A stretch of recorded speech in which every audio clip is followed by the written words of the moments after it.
Bismillahirrahmanirrahim. Assalamualaikum warahmatullahi wabarakatuh. Di sini saya ingin menyampaikan beberapa pengetahuan yang sebenarnya sudah lazim teman-teman ketahui. Tapi sebelum saya masuk ke dalam pokok pembahasan yang ingin saya sampaikan, izinkan saya untuk memperkenalkan diri terlebih dahulu. Karena tak kenal maka ta'aruf. Baiklah. Saya Fatur Raihan, mahasiswa dari Fakultas Psikologi Universitas Muhammadiyah Profesor Dr. Hamka. Di sini saya akan menyampaikan beberapa pengetahuan yang sebenarnya sudah lazim terkait bagaimana cara kita agar tetap menjadi diri sendiri walaupun dapat mendapat pengaruh dari sosial yang sangat kuat.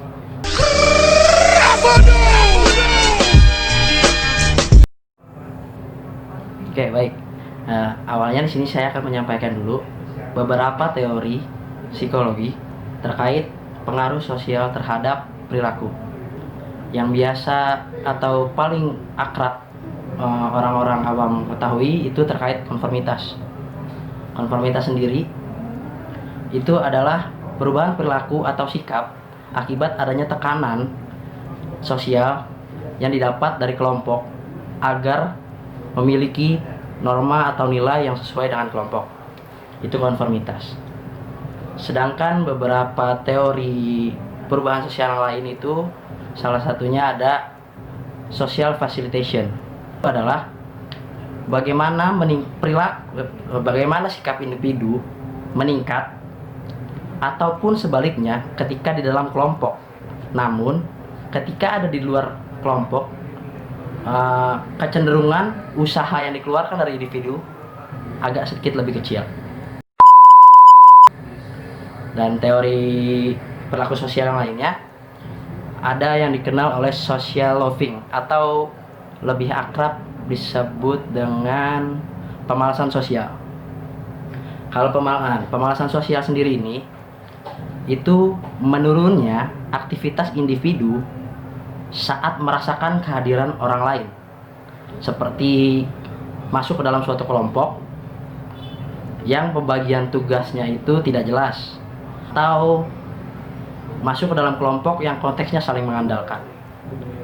Nah, di sini fenomena yang paling sering saya dapati atau teman-teman mungkin rasakan juga, karena kalau misalkan kita masuk dalam suatu kelompok, ada orang yang lebih paham atau lebih handal dalam suatu bidang, memiliki tugas bidang tersebut, biasanya dititik beratkan kepada orang tersebut. Nah, ini disebut sebagai social loving. Semuanya pengaruh sosial itu sangat berdampak kepada bentuk perilaku individu. Nah, saya akan sedikit sampaikan pandangan dari individu yang merasakan hal tersebut. Saya mencoba mengutip melalui teori psikologi terkait pembentukan kesan yang diterima. Mungkin saya nggak terlalu jauh membahas terkait self. Mungkin saya akan angkat sedikit terkait atribusi. Oke. Atribusi sendiri, kalau menurut KBB itu adalah pemahaman atas perilaku diri sendiri atau orang lain berdasarkan persepsi diri. Lebih simpelnya, menurut Baron M. Brain, itu saya kutip dari buku DDP, itu adalah proses penyimpulan motif, maksud, karakter dari orang lain yang kita lihat berdasarkan perilakunya yang muncul. Itu adalah atribusi. Dari pengaruh sosial yang ada, sebelum kita menyimpulkan, kita harus otomatis persepsi kita bakal membayangkan, memproyeksikan sesuatu. Nah, dari diri kita juga harus otomatis kita bakal membentuk kesan seperti apa kita menghadapi orang tersebut. Oke, saran saya di sini pembentukan kesan kita menggunakan atribusi. Atribusi sendiri ada dua macam. Yang pertama, atribusi kausalitas sebab akibat. Yang kedua itu ada atribusi kejujuran. Atribusi kausalitas ada tiga macam. Yang pertama itu konsensus, yang kedua itu konsistensi, yang ketiga itu disfungsi. Tapi saya nggak bakal bahas semuanya, karena teman-teman bisa dapat di perkuliahan. Saya cuma memakai terkait atribusi kejujuran. Bagaimana sih cara kita buat membentuk kesan terhadap orang? Coba kita menggunakan pembentukan kesan melalui atribusi, yang khususnya menggunakan atribusi kejujuran. Cara yang pertama, yaitu kita tes pernyataan orang tersebut. Sejauh mana pernyataan orang itu sesuai dengan pendapat orang-orang populer atau orang-orang lazim pada umumnya, dan apakah pendapat itu bisa diterima atau tidak. Itu cara tes yang pertama melalui atribusi kejujuran. Yang kedua, sejauh mana orang ini yang menyampaikan pernyataan atau pendapat mendapatkan keuntungan berdasarkan pernyataan tersebut. Jika memang orang tersebut mendapatkan keuntungan lebih banyak, berarti memang orang itu menggunakan, bahasa kasarnya itu adalah memotori teman-teman menggunakan atribusi tersebut. Jadi kesan yang kita terima, pesan yang kita terima, jangan mentah-mentah kita proyeksikan kepada orang banyak, karena belum tentu pesan yang kita terima itu adalah suatu hal yang baik. Jadi sebelum kita menyampaikan pesan yang kita terima ke orang lain, kita bentuk dulu kesan dalam diri kita melalui teori atribusi kejujuran. Oke, dari sini gimana sih? Kan udah jelas tuh terkait pengaruh sosial yang ada, terkait pembentukan pesan yang kita dapat dalam diri. Nggak semena-mena itu, nggak semata-mata kita sebagai pribadi, manusia yang khususnya sebagai makhluk sosial yang harus tetap bersosial, memberikan pendapat yang mungkin berlawanan pada orang tersebut. Jadi kita bentuk kesan sebaik mungkin agar tidak menyakiti orang lain. Dan yang penting, bagaimana konsep diri kita harus tetap pada posisi awal. Jangan mudah terkonformitas atau terlalu terpengaruh oleh sosial. Nah, di sini saya akan memberikan, saya akan menyampaikan aja beberapa 11 karakter konsep diri yang positif. Ini menurut D.E. Hammock dari bukunya Brooks and Emmert tahun 1976. Itu juga saya kutip ada dari salah satu buku psikologi komunikasi. Oke, konsep diri yang pertama yaitu benar-benar meyakini nilai dan prinsip tertentu serta bersedia mempertahankannya. Walau pendapat sosial itu memang kuat, dapat mempengaruhi persepsi kita atau nilai-nilai yang ada, namun cukup tangguh untuk berubah bila pengalaman buruk menunjukkan bahwa ia salah. Jadi kita harus tetap mempertahankan argumen, prinsip, nilai atau apapun yang kita sampaikan kepada orang. Cuma jangan karena menurut teman-teman itu benar, ketika teman-teman sadar bahwa itu nggak berpengaruh atau tidak terpakai di satu kondisi, teman-teman juga harus sadar bahwa itu ada suatu hal yang salah. Jadi terkait yang pertama, harus benar-benar yakin terkait nilai atau prinsip yang kita sampaikan. Yang kedua, yaitu mampu bertindak berdasarkan penilaian yang baik tanpa merasa bersalah atau memiliki rasa bersalah yang berlebihan, atau menyesal jika orang lain tidak setuju dengan pendapat kita. Itu tidak membantu untuk membangun konsep diri kita, karena penilaian yang kita nilai terhadap orang lain itu bisa juga kita dapatkan sebagai dari penilaian orang terhadap kita. Itu adalah karakteristik konsep diri yang positif yang kedua. Yang ketiga, tidak perlu menghabiskan banyak waktu untuk mencemaskan apa yang terjadi besok. Jadi nggak usah terlalu ragu dengan apa yang kita lakukan sekarang. Apakah ini terlalu berdampak burukkah, baikkah? Seenggaknya kita positif, kita tahu dengan apa yang kita sampaikan, kita yakin atas prinsip-prinsip itu, sampaikan dengan penilaian yang baik, yakin itu akan berdampak baik bagi orang banyak. Oke, kita lanjut masuk ke karakteristik yang keempat, yaitu memiliki keyakinan dan kemampuan untuk mengatasi permasalahan atau persoalan bahkan ketika kita menghadapi kegagalan atau kemunduran.